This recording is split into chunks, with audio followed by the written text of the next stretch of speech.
नमस्कार, मैं एस्ट्रो विजय तिवारी आप सभी का अपने यूट्यूब चैनल पे हार्दिक स्वागत और अभिनंदन करते हैं। आज मैं आपको बताऊंगा धन वृद्धि के लिए अचूक उपाय।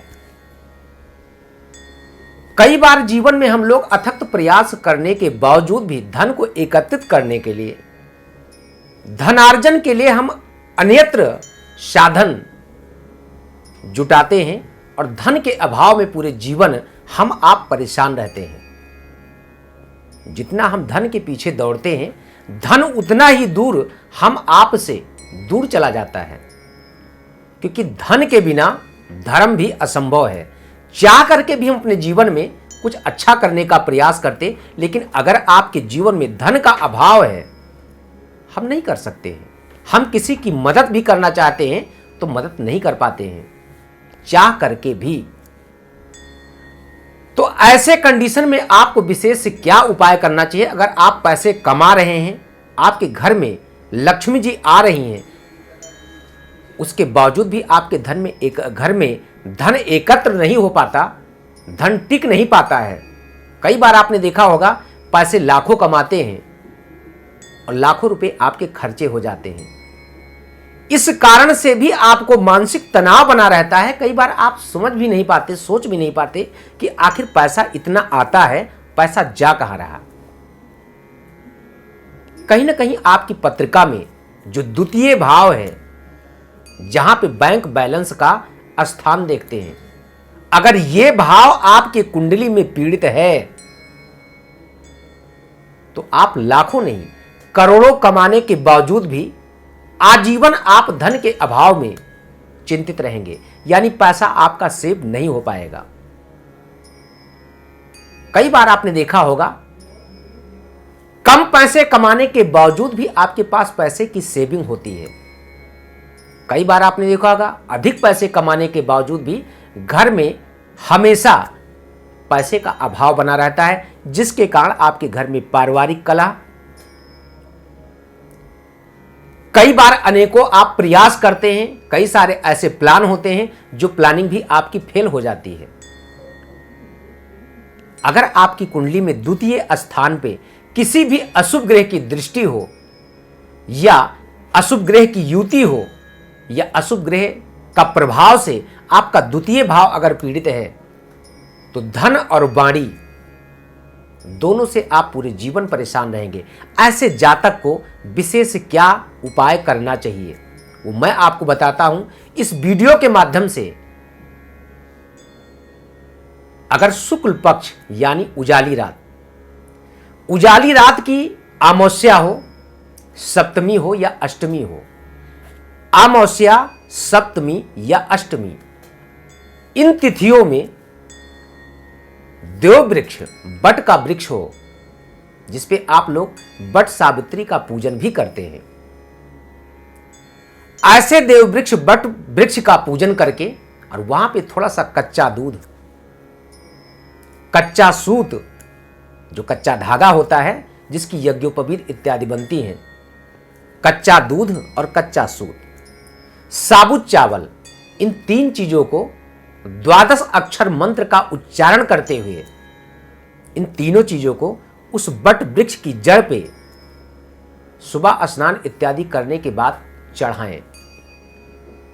12 अक्षर मंत्र का जाप करते हुए कम से कम 7 परिक्रमा करें। इसके बाद अपने घर उस जड़ की मिट्टी को ला करके अपने तिजोरी में रखें।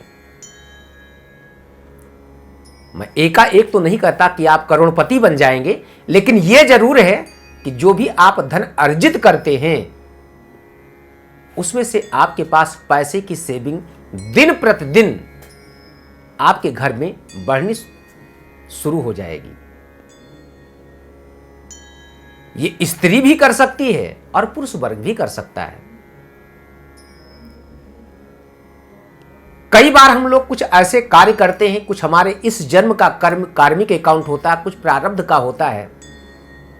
यहां तक कि कभी कभी ऐसे हमारे प्लैनेट्स के प्रभाव होते हैं ना, कि हमारे पास सेव किया हुआ भी धन,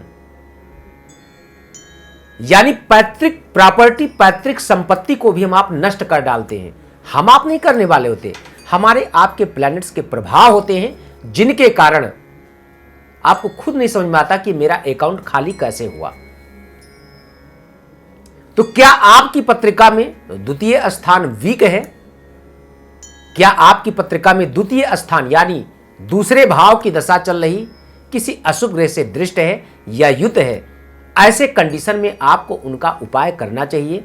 छोटे छोटे घरेलू उपाय के द्वारा आप अपने जीवन में एक अच्छा लाभ प्राप्त कर सकते हैं। क्योंकि हमेशा एक बात का ध्यान रखें, प्लैनेट्स इज ये मोस्ट इंपॉर्टेंट। अगर आपके जीवन में प्लैनेट्स का प्रभाव अच्छा होता है तो आपके जीवन में सब कुछ अच्छा होता। जब आपकी पत्रिका में प्लैनेट्स का प्रभाव अगर जरा सा भी खराब हुआ तो आपने देखा होगा, कई बार जीवन में अनुभव किया होगा कि जो अपने सगे होते हैं ना, जो आपके बहुत क्लोज के होते हैं, वो भी कहीं ना कहीं आपके विपरीत हो जाते हैं। शायद आपने कभी सपनों में भी नहीं सोचा होगा कि जो व्यक्ति आपके इशारों पे नाचता था, आज वही आपका शत्रु बन करके खड़ा है। उसका कारण क्या है? वो आपके प्लैनेट्स का प्रभाव है। और ज्योतिष क्या? ज्योतिष तो एक प्रत्यक्ष का शास्त्र है।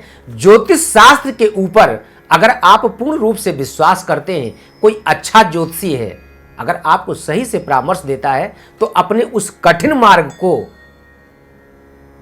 बहुत ही सरल और आसान बना सकते हैं। तो आप इस उपाय को आप सब आजमाएं और कमेंट बॉक्स में आप एक बार जरूर अपनी प्रतिक्रिया हम तक भेजने का प्रयास करें, जिससे मैं आगे नेक्स्ट आपको कुछ नई चीज का शोध करके, नई चीजों पे रिसर्च करके, विचार करके मैं आप सब तक भेजने का प्रयास करूं। तो आज के इस वीडियो में सिर्फ इतना ही। अगर आपके मन में भी कोई प्रश्न है, कोई सवाल है, अपनी पत्रिका को आप मेरे द्वारा कंसल्ट करना चाहते हैं, दिखाना चाहते हैं, तो जो स्क्रीन पे नंबर है, इस नंबर के माध्यम से आप मुझसे जुड़ सकते हैं। मुझसे बाय फेस मिलना चाहते हैं तो आप अयोध्या आश्रम एड्रेस पे, जो स्क्रीन पे एड्रेस दिया जा रहा, आप कभी भी आ सकते हैं। आपको रहने और खाने पीने की सारी व्यवस्था अपने आश्रम में जरूर की हुई है। तो आप सब आएँ, अयोध्या दर्शन करें। बाकी विशेष जानकारी के लिए आप सब संपर्क कर सकते हैं। तो आज के इस वीडियो में सिर्फ इतना ही। पुनः मैं नए विषय को लेकर के फिर मुलाकात करूंगा। तब तक के लिए नमस्कार। जय श्री सीताराम।